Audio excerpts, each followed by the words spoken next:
Ayan yung kambing namin. 5 kambing. Tingnan nyo paano sila kakain.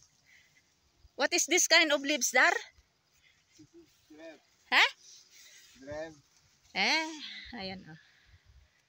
Their favorite leaves. Mashallah. Ganito. Pastol nila kay ang mga kambing namin. Oh. Mashallah. Ha? Yeah. Rain is coming. That's why they want to eat in a hurry. Because you will bring now there down? Ah. Ah.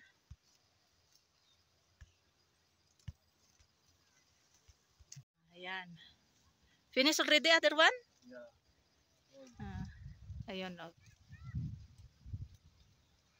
This one kind of leaves that this one. No? Many times they are not eating. This one? Not all grasses, not all leaves they are eating, na? This kind of one, this one. They are eating sometimes. Maybe if they're hungry, then they want to eat. But this is good for them, I think. Yeah. This is good taste for them. Sige, banat. Ikaw. Wala. Wala. Agawan sila, oh. Adar? There. Same. They don't get anything if there is food in front of them. Yeah, oh. They don't know that who are you. Sige, banat. Banat para ano, may laman yung tiyan nyo para sa gabi. Time now ay ano na, anong oras na ba? 4:30 PM na yata. So there is time more to eat until Inshallah, until Maghrib. Maghrib before Maghrib na. Maghrib, I think what time Maghrib time? No, I get in the other side. So you go again there? Ayan, nakalbo na, kunti na lang yung natira. Ayan. Ganyan, mag-alaga sila kay ng kanyang kambing. Dapat talaga, busog sila. Ayaw niya yung yung maingay. Kasi kung maingay sila, it means to sinawala silang gutom sila. Yun yung namin, fish pond. Kaya may isda yan. Ngayon, September 5 yata ngayon. Time now ay 4:30 PM at saka Thursday ngayon. Ayan, ayan, naririnig nyo yung kulog. Ayan na si kulog. Ayan silang doon, nakaupo doon sa takpos yung parang bed ba sa baranda. Yan, madilim ang langit. Rain is coming again. Ayan.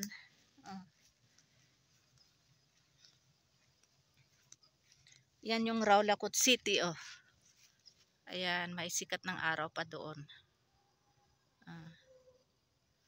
Ayan, maraming mga leaves, mga grasses na pwedeng kainin ng kambing namin. Yan. Yan dito yung sa taas namin. Yan, yung bahay doon sa road na lantern.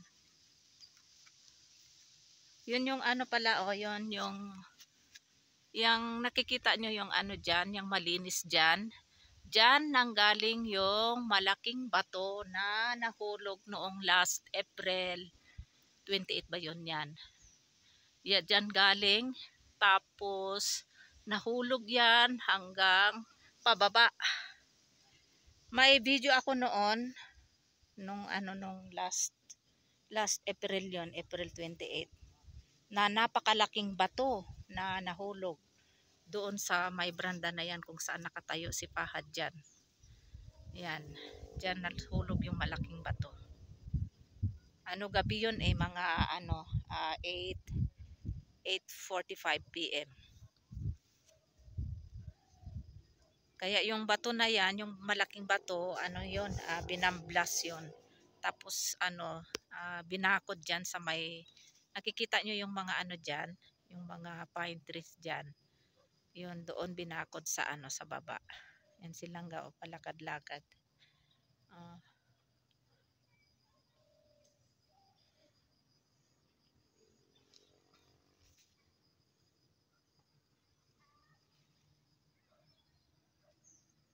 Natatabunan ng mga punong kahoy ang mga bahay-bahay. Yan yung mga bahay sa baba kapitbahay namin.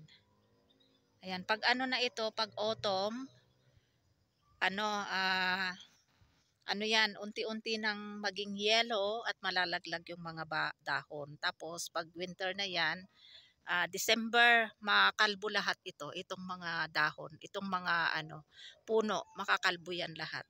Wala kang makikita na mga dahon-dahon yan, puro kalbo ang mga puno. Except yung mga yung mga pine trees. Remain lang yan siya na may mga mga dahon. Yung mga pine trees na yan. Pati yung mga grasses, yan, yan, magiging dry lahat ito. Itong mga grasses, magiging dry lahat yan. Yung mga green na yan, wala kayong makikita niyan pag pag winter.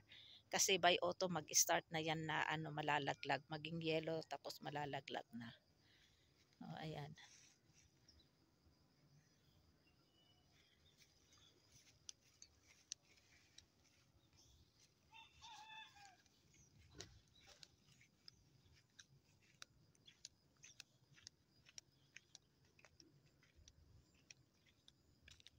Ayan, dito na tayo sa baba.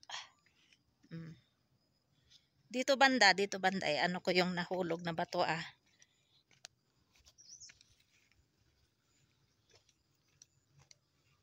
Kasi sobrang noon, lakas ng ulan, tapos hangin, kulog, kidlat. Kaya na-slide yung malaking bato dito. Dito tumama yung yung malaking bato. From that one, from here, 7 steps na lang dito tumama. Yan yung malaking bato dito. Ito noon hindi pa na ito, hindi pa na hindi pa nagawa itong extension room na ito. Kasi yung mga blocks dito noon, dito yun noon Dito yung blocks noon. Pero na safe yung mga blocks noon. Kung nakikita nyo yung aking video noong last April 28 ba yun na upload ko. So that time wala pa itong na ito, extension room. Ayan silang Ayan, ulan na naman. Bumuhos na naman ang ulan. Aywan ko na saan na sila kay. Siguro nakababa na. Kasi yung mga kambing doon niya kanina, yung mga damo doon. Aywan ko kung bumaba na. Kasi sabi ko, ibaba na yung mga kambing kasi uulan anytime. Ayan, ulan na naman.